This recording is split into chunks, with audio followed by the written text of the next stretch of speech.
Second thing is that godly people experience justifiable anger. Yes, sir. You're going to get mad. Yes, sir. Verses 2 and 4. Look at this. Look at this. Let's go to the book.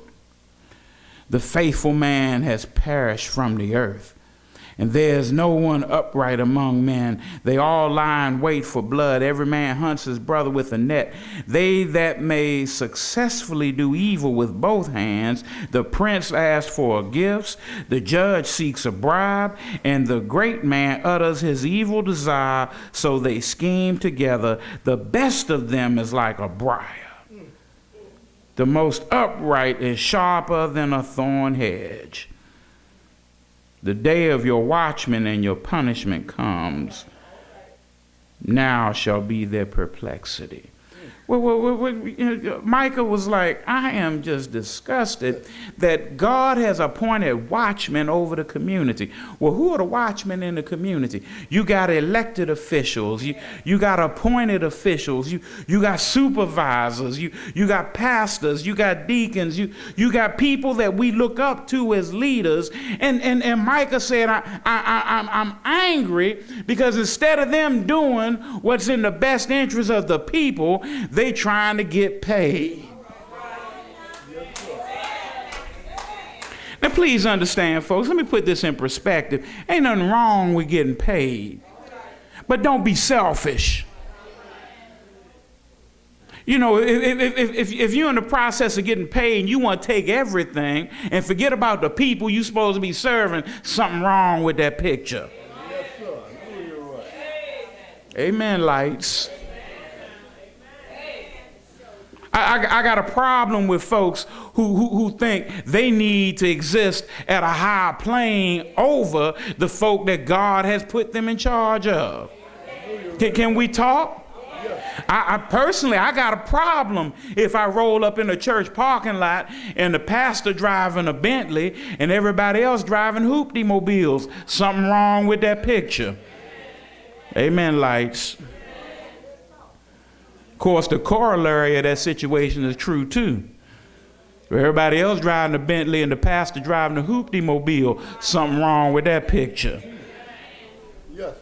Micah was upset because you had judges who were taking bribes. You had princes, people who were in position, they wanted to get theirs first. Then you had folks who were scheming. You know, there are always folks scheming. There are always folks moving behind the scenes trying to make things happen. And all of them were getting their heads together and the people were suffering. That's right, Doc. That's right. It sounds familiar. You know, when you see a situation like that, please understand, you ought to get mad. Something wrong with you if you don't get angry. Instead, some of us don't get angry. We try to figure out how we going to get paid. They getting theirs, I need to get mine. See, justifiable anger comes as a result of seeing extreme selfishness.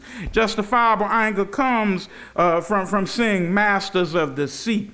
Justifiable anger comes from seeing the moral corruption of the people.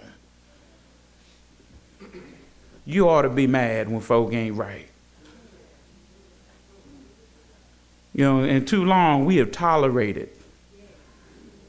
Instead of holding people accountable, instead of saying, no, I don't think I'm going to vote for you.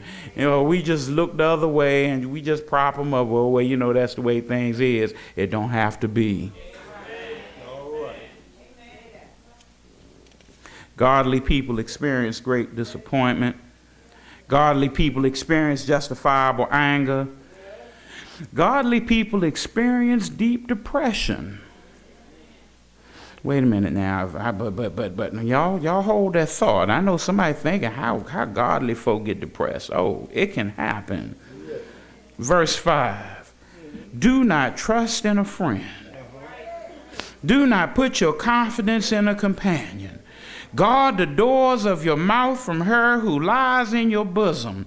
For son dishonors father, daughter rises against her mother, daughter-in-law against her mother-in-law. A man's enemies are the men of his own household. Now, you know you're in a bad situation when you think that the folk closer to you, closest to you, are out to get you. Something wrong if here he says the woman who lie on your bosom, that ought to be your wife. You can't trust her, something wrong. Your children, the people who living in your house, if you can't trust them, something wrong. Yes, sir. If it gets to that point where you can't find nobody that you can confide in, that's got to be a lonely situation. You're right. And if you've gotten to the point where you feel that way about everybody, you need to check yourself. See, if there ends up being a lack of confidence and a lack of confidence without cause, you know, something wrong. Even if there is a cause, something wrong when you just can't trust nobody. That's right. Some of y'all sitting here right now will never trust anybody All right. because you've been hurt. They done dogged you out, and I ain't gonna never let nobody get that close to me again. They get close up and get back. And then you end up lonely and isolated, depressed. Some folk even change churches when they get in that situation. And then they get to other place and it ain't long. They ain't trusting nobody over there either. And you know what they say when they hop from church to church to church to church? They ain't right. Then they come over here and after a while and they ain't right. And then they go around the corner and they ain't right. I got news for you. Ain't none of them right. Might not be anything wrong with them. You need to check you.